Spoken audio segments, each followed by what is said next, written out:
Cette vidéo est sponsorisée par Nvidia. Découvrez en description les offres de fin d'année. Je m'appelle Nicolas Chavroux d'Autodesk. Tu es Product Manager chez Autodesk et précédemment, tu as donc été ingénieur de recherche à l'INRIA et tu as également cofondé Golem en 2009. Voilà, et notamment avec Stéphane Donikian que l'on verra tout à l'heure dans une autre intervention. Voilà, alors on te laisse le micro. Tu as 40 minutes et en fait, on va s'éclipser un petit peu. D'accord. Tu me laisses tout seul sur scène. Voilà. Ouais. Super. Et, on est là. Oui, et j'explique pour la salle, c'est en fait chaque présentation, la personne viendra et c'est pour éviter qu'ils aient tous le torticolis dès le début. Voilà. Bonne présentation. Merci. Salut tout le monde, vous allez bien?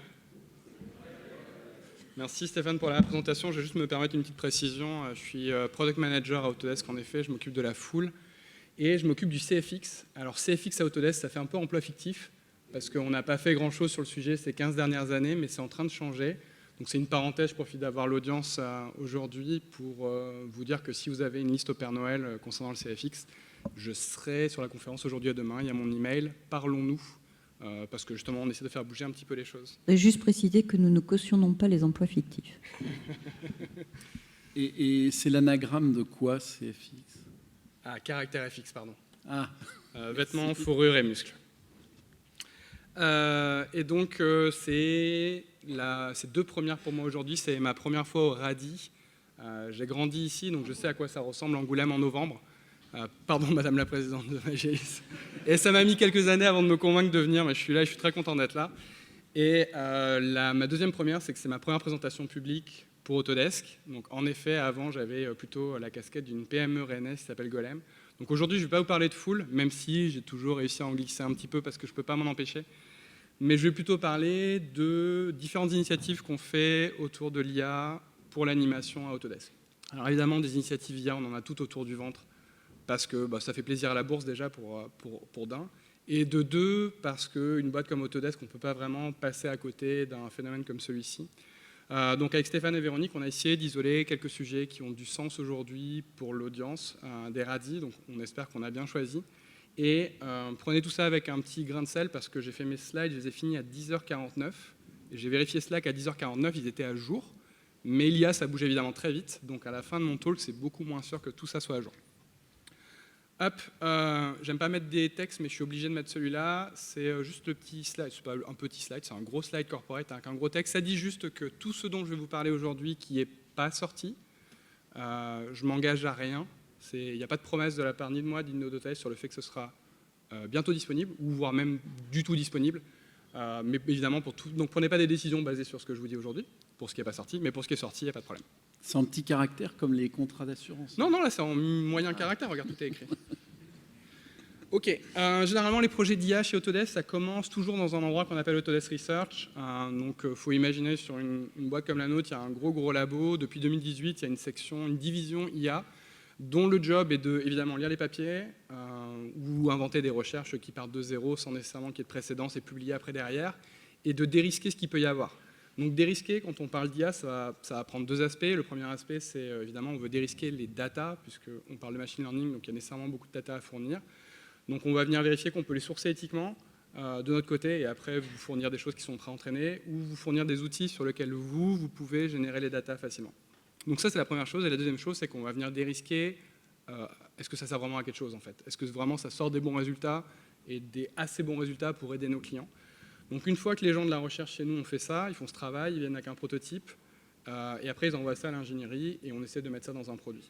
Là, en regardant tout à l'heure, on a 71 projets qui tournent autour de l'IA au sein d'Autodesk, mais 71 projets, ça veut dire tout Autodesk, ça veut dire les gens qui font de l'architecture, du manufacturing, du design, et évidemment bougez pas. Ok, on va mettre à jour les slides, c'est pas 71, on a mis il y a un projet de plus qui arrive, c'est 72. Ok, c'est bon. Ok. Et juste pour vous donner un petit peu une idée de quel type de projet peut sortir d'Autodesk sans qu'il y ait des publications avant, ça c'est un truc qui s'appelle Bernini, c'est le premier projet génératif qu'on appelle multimodal. Multimodal dans le sens où on peut venir générer des formes à partir de plein d'entrées différentes. Donc là, en l'occurrence, c'est un prompt. On peut mettre des voxels, on peut mettre des images, on peut mettre des photos, on peut mettre un modèle 3D déjà rendu. Et ça sort après, derrière, des objets 3D. Donc ça sert à tous les corps de métier au sein d'Autodesk, aussi bien les gens qui font de l'architecture que du design, que du MNI. Et tout ça, ça communique avec tout le reste. Donc là, en l'occurrence, c'est 3ds Max, on peut faire de la rotopo après, derrière. Et on a un système de texture générative, avec de l'IA générative derrière, du placement et ce genre de choses. Donc c'est typiquement le genre de projet, mais ce n'est pas les projets qu'on va parler aujourd'hui. Les projets qu'on va parler aujourd'hui sont des projets qui sont vraiment targetés animation. On a sélectionné 4. Et même s'ils viennent toucher des parties un petit peu différentes, ils ont tous le même, on va dire, le même point commun quand on les choisit et quand on va les implémenter chez nous. Alors je vous ai mis la citation en latin, mais en l'occurrence, je vous mets la traduction. C'est un post Reddit, posté en 2024, je pense que vous l'avez tous lu. Mais en gros, ça dit, on ne veut pas faire les trucs chiants, enfin on veut que l'IA fasse les trucs chiants, et nous, on veut continuer à faire les trucs créatifs, et pas le contraire. Et à chaque fois qu'on essaie d'implémenter quelque chose, on essaye de garder ça en tête. On veut pas. Je comprends bien que, évidemment, ça fait peur. Il y a des animateurs dans la salle d'ailleurs, en levant la main. Pas tant que ça, ok. Je comprends bien que ça fait peur, et évidemment que nous, en tant qu'Autodesk, on a tout intérêt à ce qu'il y ait encore des artistes qui utilisent nos produits. On ne veut pas évidemment réduire ça à juste des prompts, donc on essaie de toujours avoir en tête que quand on va proposer quelque chose, ça n'enlève pas l'aspect créatif de la chose. Alors peut-être que je me trompe, et n'hésitez pas à venir me voir à la fin de la session si c'est le cas.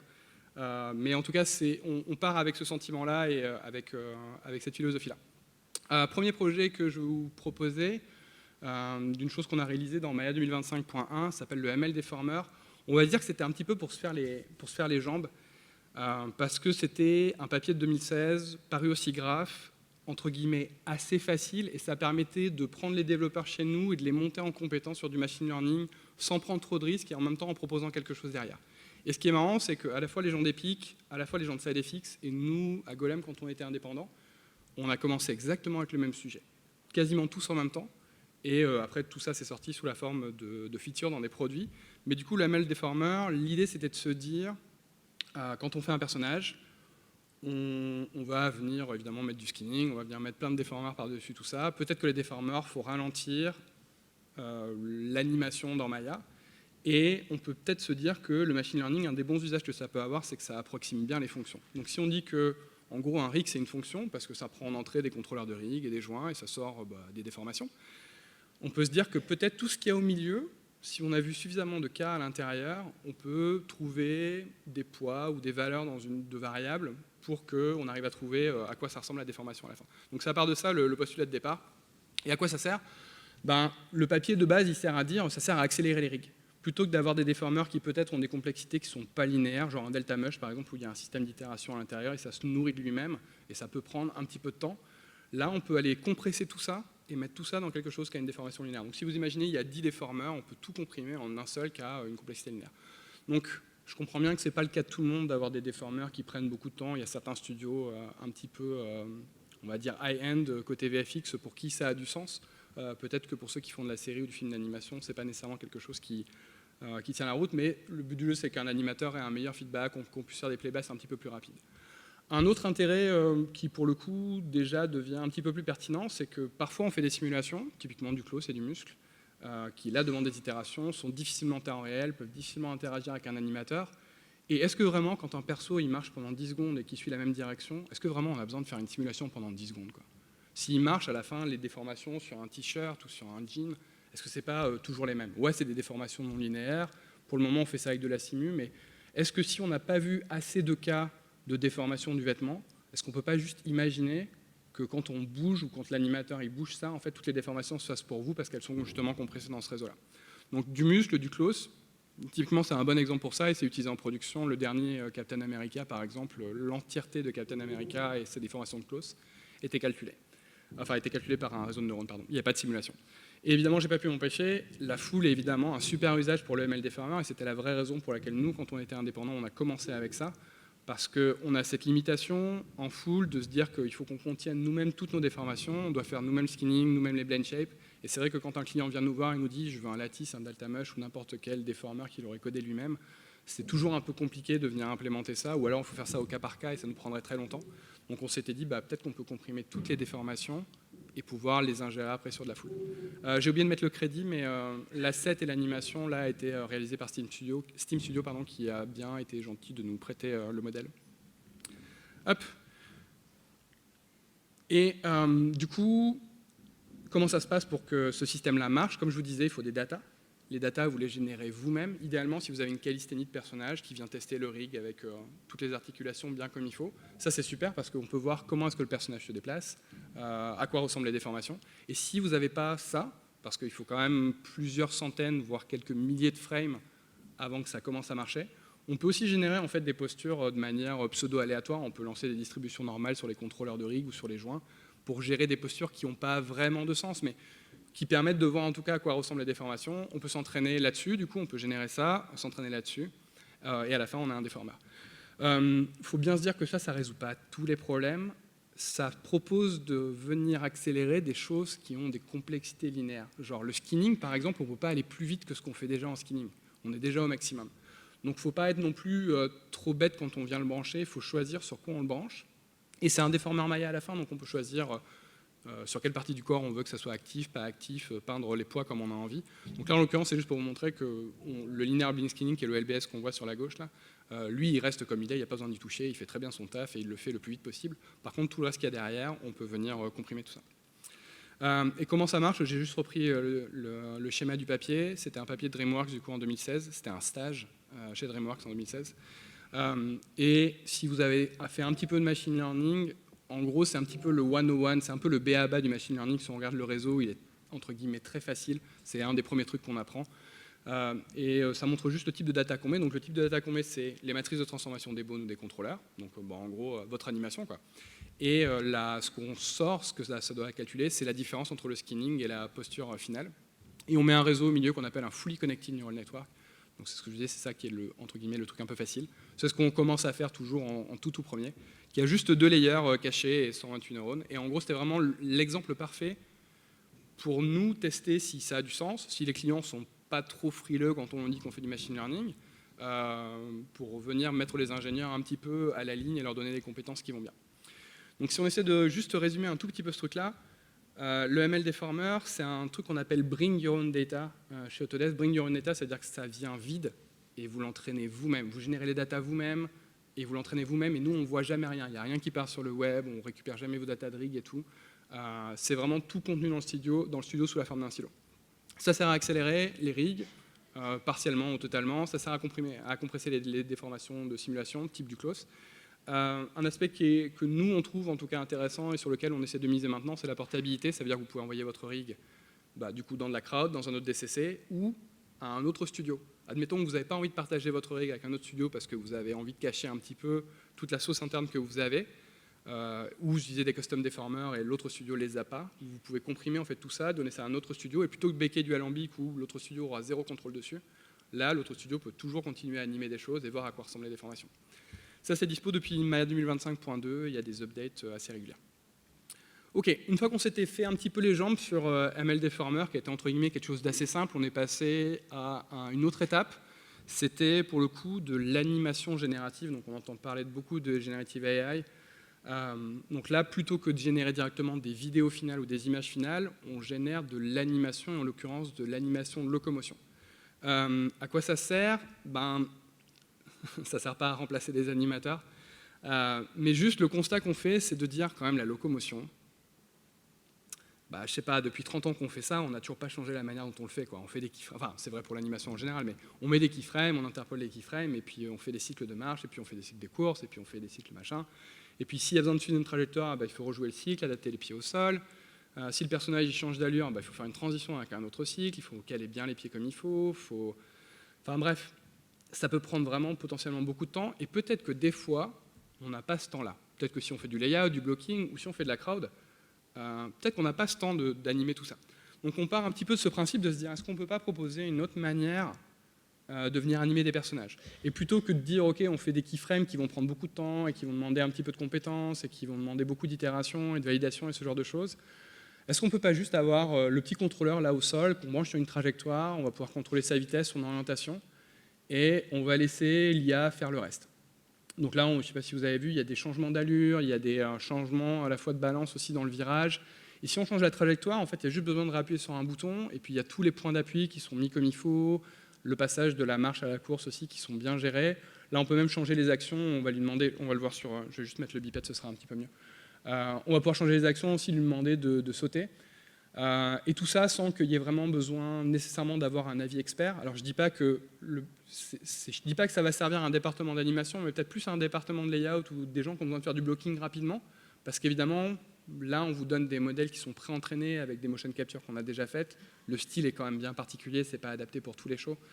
Mais peut-être que parfois ça peut dépanner, ça peut faire une référence, ça peut venir aider le réalisateur à se faire une espèce d'image de ce à quoi ça ressemble. Donc là, on a un petit séquenceur dans lequel on a juste changé l'action, on a le personnage qui saute avec le respect de la physique, le bon placement des pieds et tout ça derrière. Et ce qui fait qu'à la fin, quand on a une scène comme ça c'est un truc qui fait 20 secondes où il y a deux personnages qui vont venir se déplacer dans un environnement, sauter par-dessus des obstacles. Ça met 6 minutes à faire. Contrairement à plusieurs heures, peut-être jours, à partir du moment où à la rigueur on a les cycles d'animation. Hop. À la fin, donc je comprends bien, donc, vous vous souvenez, mon point de départ, c'était de dire on veut continuer à offrir de la créativité et du contrôle aux gens, donc il faut que je sois pertinent avec ça aussi. Donc, à la fin, tout ça, ça se branche dans Humanity, qui est une techno qu'il y a dans Maya qui sert à faire du retargeting, ce qui veut dire que vous pouvez rebrancher vos personnages par-dessus le template que nous on donne. Et ça veut surtout dire que vous récupérez un Rigika par-dessus. Donc j'entends bien que ce n'est pas votre Rigika de votre studio, mais ça veut dire qu'un animateur, par contre, peut venir intervenir sur l'animation qui est générée, parce que ce qui sort, c'est rarement l'animation finale, mais si on veut s'en servir comme base, on a besoin d'avoir des outils pour proposer du contrôle dessus. Donc il y a un Rigika qui peut venir se mettre par-dessus, les animateurs peuvent sauter sur le Rigika, changer ce qu'ils veulent, mettre des animation layers, changer les poids, etc. etc. Et comme on a Humanity aussi après derrière, qui a aussi des facultés de retargeting, on va être capable, en fonction de la taille du personnage, de venir adapter le rythme de course pour que les deux personnages qui ne font pas du tout la même taille ici puissent parcourir la même distance sur la même durée de temps. Hop, évidemment, je ne pouvais pas m'en empêcher, j'ai remis encore un petit peu de foule ici. Évidemment que la foule, c'est parfait pour ce genre d'usage, puisque ça prend une trajectoire en entrée, et un système de foule, son job, c'est de créer des trajectoires qui font de l'évitement avec les autres personnages, avec les choses qu'il y a à l'intérieur de avec les obstacles qu'il y a à l'intérieur de la scène. Donc ça, c'est un truc qui est fait, c'est une fausse foule, c'est un truc qui est fait à la main, mais peut-être que, et n'oublions pas le safe harbor statement que j'ai fait au début, peut-être que c'est intéressant et qu'on le mettrait aussi dans un soft de foule à court terme. Enfin, un soft de foule, le mien, hein. Je ne vais pas foutre ça ailleurs. Comment ça marche ? C'est un système génératif, donc il faut des datas, hein, et puis il en faut beaucoup. On capture des datas, on a une jolie stage de mock-up à San Francisco, et puis il faut passer des annonces de casting, trouver des chiens qui sont d'accord pour venir, payer les maîtres et leur donner un petit peu de flotte pour pas qu'ils collapsent comme ça, ils tombent évanouis sur le tapis. Mais bref, on fait des saisons de capture qui sont non supervisées, c'est-à-dire qu'on va venir faire de la locomotion, on vient rien du tout taguer, hein, c'est de la data brute de mocap. Et puis on vient la capturer pour un homme, une femme. Là, il y a 3 modèles qui sont dispo dans la version de Maya 2026. Il y a un homme, une femme et un chien. Et il y en a d'autres à venir après derrière. Donc on prend ces datas-là, non structurées. Le volume de data, c'est entre, on va dire, 10 et 20 minutes. Et 10 et 20 minutes, ça permet de faire toutes les actions qu'on a vues, de s'asseoir, enfin pour le chien en l'occurrence, de s'asseoir, sauter, marcher et courir. Et on ne va pas rentrer dans le détail, j'ai juste pris le papier dont on s'est inspiré pour venir lancer ça, mais juste pour vous montrer que c'est un petit step en plus par rapport au précédent modèle. Avant, on avait juste un réseau tout seul dans un coin qui était un réseau un petit peu entre guillemets classique, qui s'entraîne comme ça assez facilement en quelques minutes. Là, on sent que ça a step up un petit peu. Et si on veut juste avoir une petite intuition de comment marche le modèle, c'est un modèle qu'on appelle récurrent. C'est-à-dire que pour estimer la frame courante, on a besoin de savoir à quoi ressemble la frame d'avant, puisqu'on a besoin d'avoir de la continuité sur l'animation. On a besoin de savoir où était le personnage avant, c'est pour ça qu'on voit la trajectoire qui est samplée plusieurs secondes en arrière, et on a besoin de savoir où c'est qu'on va après. Et à partir de ça, on va venir regarder où sont les empreintes, quels pieds sont au sol, en particulier, genre un chien, il a une démarche et une allure et une manière d'enchaîner les pas qui est très particulière. Les transitions de la marche avec, j'ai oublié le nom de l'autre allure, et puis de cette allure-là après à la course, c'est très très particulier chez un chien, donc il faut qu'on puisse synchroniser correctement les pieds. Donc il y a un réseau qui est spécialisé juste dans la synchronisation des pieds, et après il y a un réseau qui est là pour choisir c'est quoi la meilleure posture ou les meilleures postures à jouer après. Donc quand on a des trucs aussi spécialisés que ça, vous doutez bien qu'il faut quand même pas mal de données pour que ça commence à bien marcher, parce qu'il faut qu'on arrive à retrouver une espèce de concordance de choses pour que l'animation marche bien. Et si on veut faire un tout petit résumé, donc pour le moment, ça c'est pre-train, dans le sens où c'est shippé avec Maya, c'est shippé avec un chien, un homme, une femme, mocap, donc style réaliste. Potentiellement, c'est pas tout à fait adapté à l'audience d'aujourd'hui. Sauf que il y a quelque chose qui arrive, et encore une fois, je promets rien, hein, mais il y a un truc qui s'appelle Bring Your Own Data, de la même manière qu'on a le ML Deformer où on génère ses data soi-même. On pourrait imaginer un système où vous mettez vos data vous-même. Alors j'entends bien, j'ai dit 15 minutes, je ne sais pas combien de gens ont 15 minutes de locomotion à l'intérieur de leur studio, je ne pense pas beaucoup, donc on a bien compris ce problème-là, on réfléchit à comment est-ce qu'on peut augmenter vos data, comment est-ce qu'on peut prendre une marche et générer peut-être des variations autour de ça pour que ça fasse plus de data, et comment est-ce qu'on peut peut-être réduire le nombre d'animations, en tout cas le volume d'animations qu'il y aurait besoin pour que ça commence à marcher correctement. Et ça c'est dispo depuis Maya 2026.1. Hop. On passe à un autre sujet, ça c'est un sujet qu'on a commencé à développer avec Golem avant l'acquisition par Autodesk. C'est quelque chose qui s'appelle Face Animator. On va dire, c'est presque de l'IA générative. Le but du jeu de cet outil-là, c'était de dire l'animation faciale et le lip sync. Quand on est dans des contextes de série ou de cinématique, il faut se dire des gens comme Ubisoft, des fois sur des jeux, ils ont besoin de sortir quelque chose comme 2h30 de dialogue. Peut-être qu'on n'a pas besoin nécessairement de tout le temps avoir des animateurs pour faire ça. Alors je sais qu'il y a des animateurs qui peut-être grincent des dents, je suis désolé de dire ça à voix haute comme ça. Mais il y a des gens en tout cas qui ont cette problématique et quand on a rencontré ces gens-là, on s'est dit, en plus ce qui est fou c'est que vous avez peut-être des minutes et des minutes de data qui sont déjà présentes dans le studio, vous avez déjà fait du lip sync et de l'animation faciale et personne n'en profite en fait. Donc est-ce qu'on ne pourrait pas trouver un modèle où vous entraînez vos data vous-même, en prenant les séquences des saisons précédentes sur les mêmes persos par exemple, et ça génère pour vous, peut-être pas l'image finale, mais au moins du bloc, voire un petit peu plus que du bloc. Donc on s'est basé là-dessus, et encore une fois, c'est vrai que l'animation faciale, ça n'a pas trop changé, il y a des gens qui ont essayé de faire des technos autour de ça, il y a des sociétés de services qui sont spécialisées là-dedans. Pardon, j'ai oublié de mettre le crédit aussi, mais ce perso-là aussi a été fait par Steam. Merci beaucoup de me l'avoir prêté. Et du coup, Face Animator, son but du jeu à lui, c'est qu'on prend un fichier audio qui n'a jamais été vu dans le training set, on appuie sur Generate Animation. Évidemment, avant, on a renseigné à quoi ressemble le rig et tout, et ça génère des keyframes dans le style du show et le style de l'animateur qui correspond à l'animation faciale avec la bonne émotion. Et ce que ça génère, c'est des keyframes. Ça veut dire que vous pouvez aller dans l'hypergraphe de Maya, vous pouvez aller changer tout ça, refiner l'animation jusqu'à ce que vous arriviez à quelque chose qui vous convient. Et quand ça vous convient, en plus, ce qui est chouette, c'est que cette scène-là, elle peut faire partie de votre dataset, on peut venir la réinjecter dans le dataset, puisqu'il y a une intervention humaine pour venir affiner et renforcer l'animation. Donc on a besoin que le réseau de neurones soit au courant de ça, en fait, et qu'il soit capable de faire une meilleure prédiction. Donc on peut venir le réingérer dans le dataset, reprendre l'entraînement là où on l'a laissé, il va venir trouver en fait qu'est-ce qu'il a mal fait la première fois, et il va venir se corriger pour les fois d'après. Et comment ça marche? Là, pour le coup, comme c'était un de nos sujets, on est bien au fait de comment ça marche. Donc, on a évidemment en entrée un fichier audio, on a un réseau de neurones, et ça sort après derrière des contrôleurs de rig. Des contrôleurs de rig parce qu'on a envie d'être animateur friendly, dans le sens où on a envie que les animateurs puissent aller sauter sur cette animation-là et la retaker. Après, on est évidemment au courant que la manière de poser des clés, la manière de mettre des tangentes, c'est assez particulier. Donc le réseau, il est aussi là pour apprendre ça. En fait, la sortie, c'est plus que juste des valeurs de contrôleur, c'est aussi le style de comment est-ce qu'on pose des clés. Et si on veut rentrer un tout petit peu plus dans le détail, la première chose qu'on va commencer à faire, c'est déjà les valeurs d'un contrôleur de rig, elles peuvent être très variables. Une blind shape, ça va être entre 0 et 1. Peut-être qu'il y a des contrôleurs qui ont juste un translate et qui va entre moins 10 et 10. On sent bien qu'il y a des ranges de valeurs qui sont très très différents. Donc la première chose qu'on va faire, c'est on va venir encoder tout ça dans un espace. Donc il y a pour ça des structures en machine learning qui s'appellent des auto-encodeurs. Sauf que ça n'a pas vraiment des bonnes propriétés pour nous.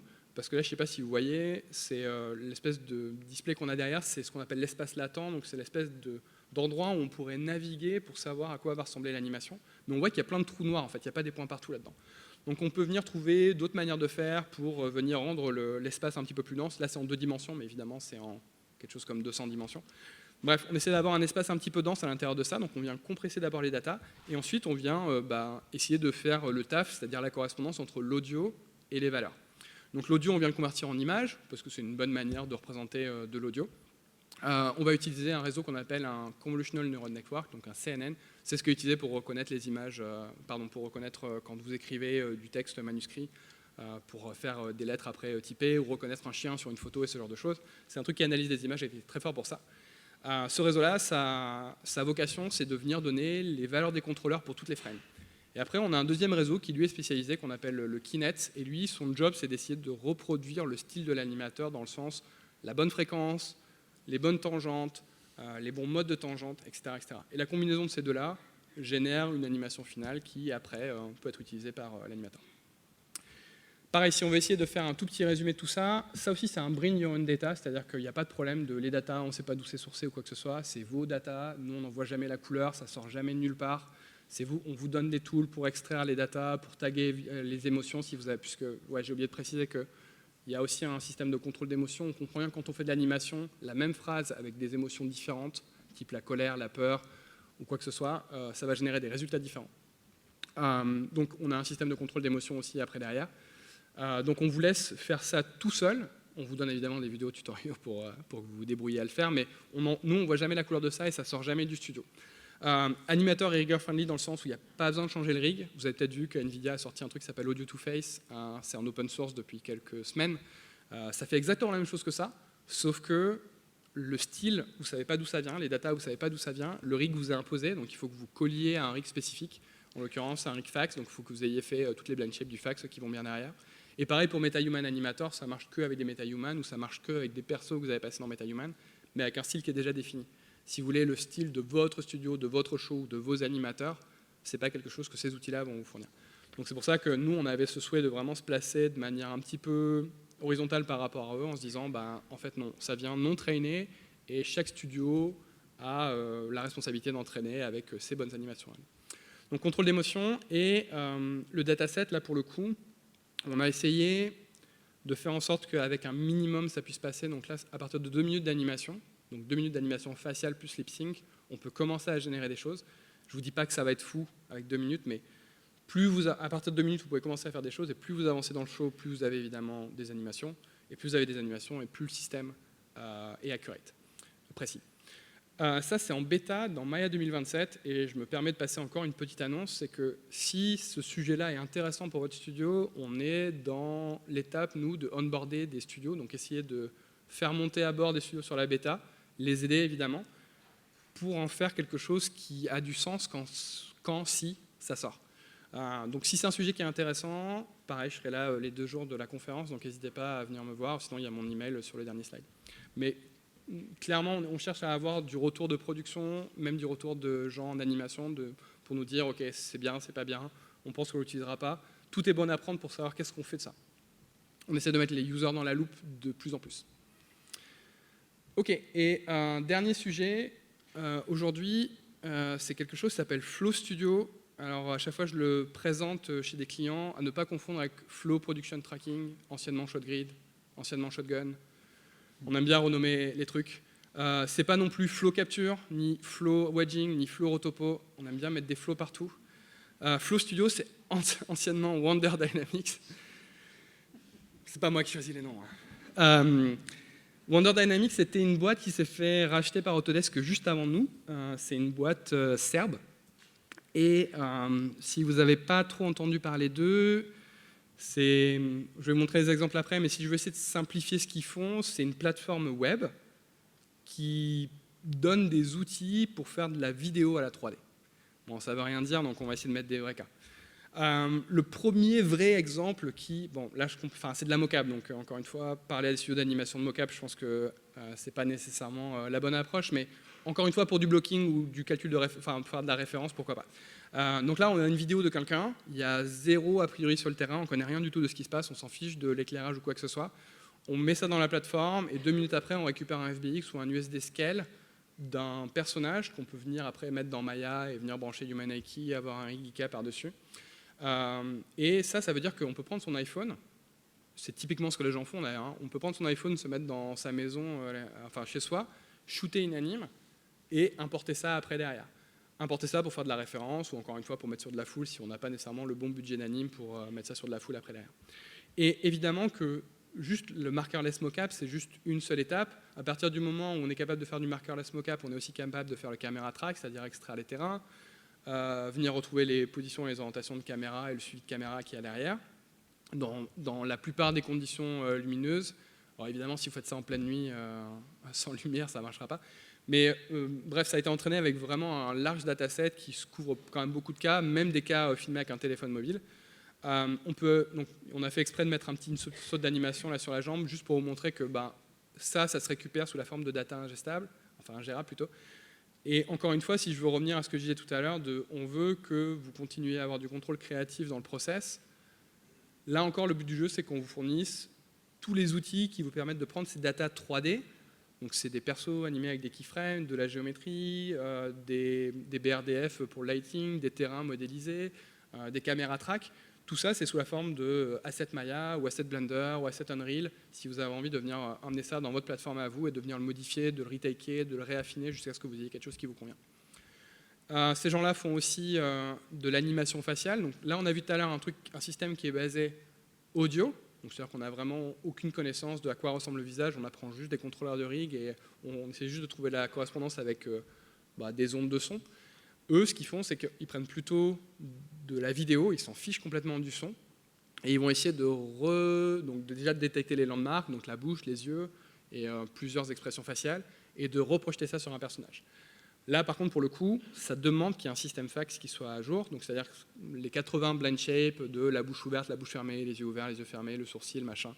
Bref, il y a toute une liste fax, facial action system.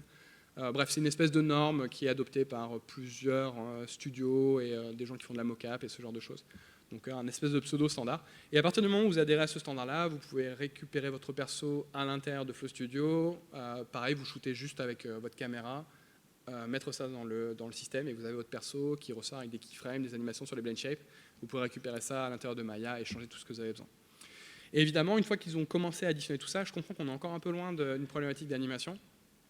Ils se sont dit, ok, est-ce qu'on peut pas parler aussi, là on parle juste, pour le moment on parlait principalement à des gens qui font des effets spéciaux, voire même à des gens qui sont plutôt du côté créateur de contenu, et qui n'ont pas nécessairement des grosses équipes avec des gros budgets pour venir faire des assets 3D facilement. Donc à un moment ils se sont dit, et là ça c'était tout récemment, c'est la toute dernière vidéo, ils se sont dit, est-ce qu'on ne peut pas venir aussi aider les gens qui font de l'animation à partir du moment où potentiellement vous faites des références de vous dans la rue à Angoulême et vous avez besoin de traduire ça sous la forme d'une scène 3D.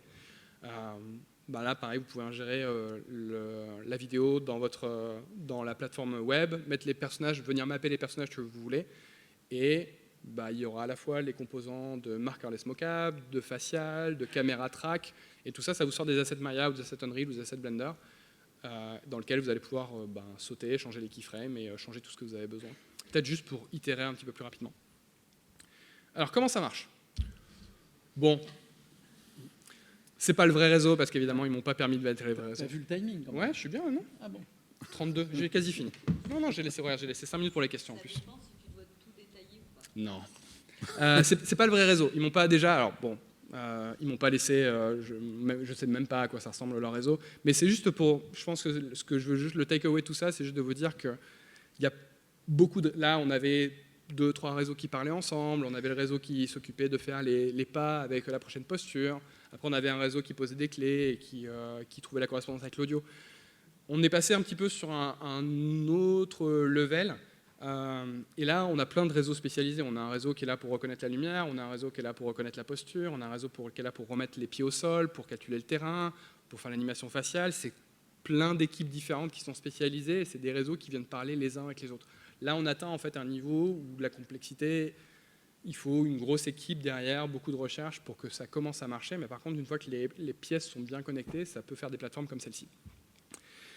Et si je veux faire une petite conclusion juste sur Flow Studio, donc là en l'occurrence c'est pre-train et puis il n'y a pas vraiment de moyen de venir entraîner avec vos propres data parce que vous doutez bien que autant de réseaux ça demande un nombre phénoménal de data, mais toutes les data qui ont été générées pour ça nous appartiennent. Et on a la propriété là-dessus et ça veut dire qu'on vous laisse utiliser, on a tout acheté ou généré nous-mêmes ou fait faire. En tout cas, on a la propriété de tout ça, ce qui nous permet, nous, de vous donner des réseaux pré-entraînés que vous pouvez utiliser sans problème d'IP. Et on a un truc qui s'appelle les Autodesk Transparency Cards. Si vous allez sur le site Autodesk, et que vous cherchez Transparency Cards, vous allez tomber sur un site où pour chaque feature IA qu'on a fait, il y a une petite carte qui vous dit d'où viennent les datas, combien est-ce qu'on en a prise, c'est quoi la source de chacune des datas, c'est quoi la licence qu'il y a derrière, dans quel contexte vous pouvez l'utiliser, etc., etc., pour que vous ayez en fait en gros le contrôle de ce qui se passe et que vous n'ayez jamais de problème après à vous dire avec votre boss attends, mais ça vient d'où les datas qu'on a utilisées sur ce truc-là et d'où ça a été sourcé, est-ce qu'on a le droit? La réponse c'est oui, et si vous voulez en être sûr, en fait, c'est écrit sur les cartes. Donc comme je disais, c'est plein de petits réseaux qui viennent, enfin petits ou grands d'ailleurs, qui viennent bosser ensemble et qui viennent faire des choses très très spécialisées et qui sont connectés pour générer tout ça. C'est intégré dans Maya, Unreal, Blender, et c'est cloud-based. Alors j'entends que du coup cloud-based ça peut finir faire un petit peu serrer des dents, dans le sens où on ne sait pas qu'est-ce que vont devenir nos datas après. Donc les datas que vous envoyez, vos vidéos, elles ne sont pas stockées, elles sont gardées que sur votre compte. Mais l'intérêt d'être cloud-based, c'est que du coup on n'a pas de friction avec vous qui avez besoin d'updater vos versions de Maya. On sait que vous n'êtes probablement pas à la Maya 2026, probablement pas. Et on sait que quand on va sortir de Maya 2027, ça ne va pas non plus y passer tout de suite. Donc ça nous permet de vous rendre disponible des outils du jour au lendemain sans que vous ayez de friction au niveau du studio. Et ça nous permet de déployer du coup des nouvelles versions de nouveaux réseaux ou d'augmenter les features comme on veut. C'est accessible sous la forme d'un freemium, donc il y a des features gratos, mais j'imagine que c'est dans un certain quota, je n'ai pas regardé trop en détail. Et si vous avez un truc qui s'appelle la MNI Collection, qui est quelque chose d'assez classique, vous avez aussi accès à cette techno-là. Ok, du coup une fois qu'on a couvert ces 4 cas-là, la vraie question qu'on a à se poser, nous, c'est quoi la suite pour Autodesk sur ces chantiers? Évidemment, on en a plein des idées. Mais je suis aussi sur scène aujourd'hui, moi, pour vous dire que si vous avez des goulots d'étranglement pour lesquels vous pensez que soit Autodesk on puisse générer des datas facilement, ou si vous avez les datas à l'intérieur de votre studio, mais il manque juste l'expertise et le réseau de neurones qu'il y a derrière, eh ben, on est à l'écoute. Je sais que Autodesk, ce n'est pas vraiment la réputation d'être à l'écoute, mais on essaie de faire changer ça, doucement mais sûrement, et de venir mettre les utilisateurs dans la boucle. C'est pour ça que je vous ai dit dès le début, je fais du CFX et je veux vous entendre. C'est pour ça que je vous ai dit, on fait de la bêta pour Face Animator, je veux vous entendre. Et c'est pour ça que je vous dis là, maintenant, on a des idées, ouais. Mais en fait, pour de vrai, c'est vous qui avez les idées. C'est vous qui avez des problèmes dans votre studio, c'est vous qui pensez que peut-être il y a moyen de mettre un réseau de neurones derrière. Donc parlons-nous. J'ai un t-shirt Bordeaux, je suis assez reconnaissable. Vous pouvez me trouver n'importe où sur la conférence. Donc venez me parler, je vous promets rien. Hein, je vous ai montré le deuxième slide, hein, je peux rien vous promettre. Mais au moins, on a envie d'écouter et de savoir qu'est-ce qu'on peut faire pour vous. Hop, et si vous avez des questions 36. Oui. Parfait. Parfait. Merci Nicolas. Alors normalement,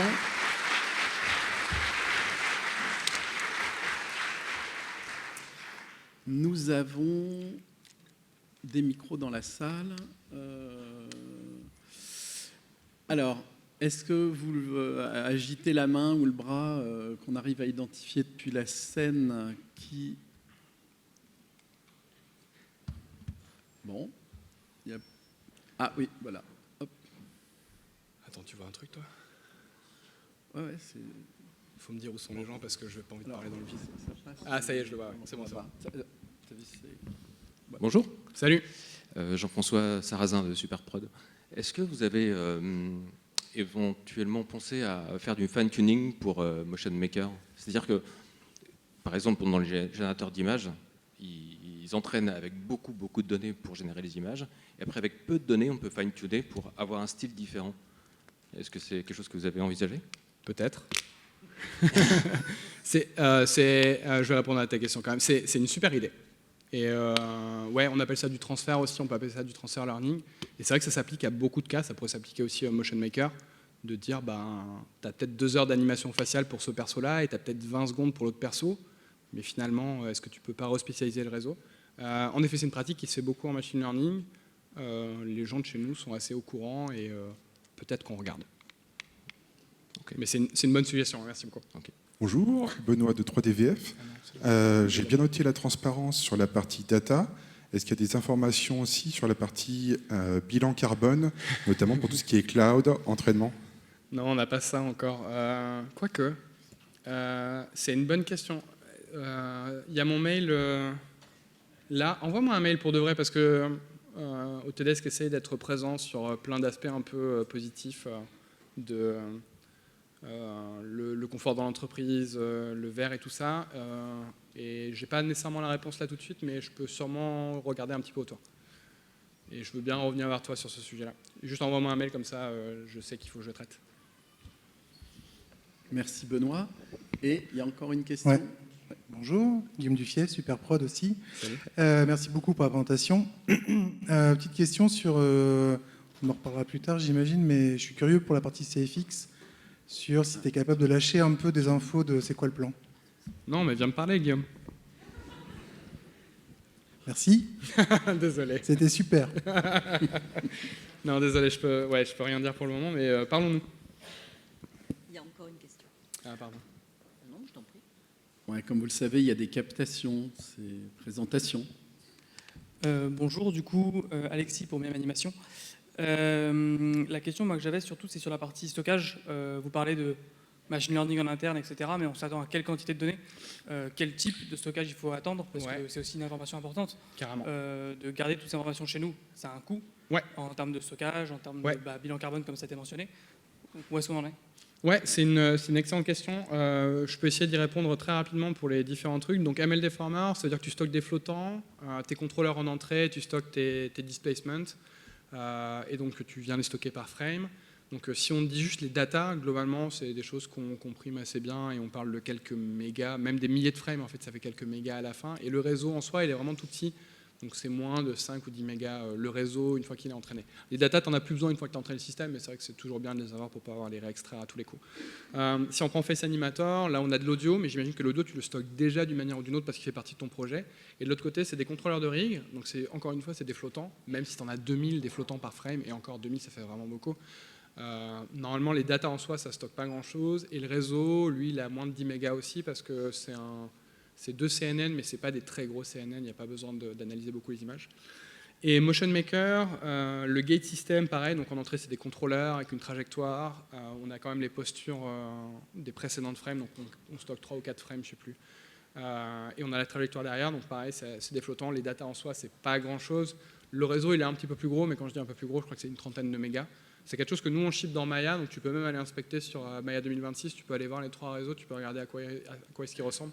Ils sont sécurisés, il y a une clé SSH d'encryption derrière, mais ça donnera une bonne idée si tu avais besoin de venir le faire toi-même et ce que tu as besoin de stocker. On est dans ce range-là, en tout cas, c'est jamais plus d'une centaine de mégas, quoi.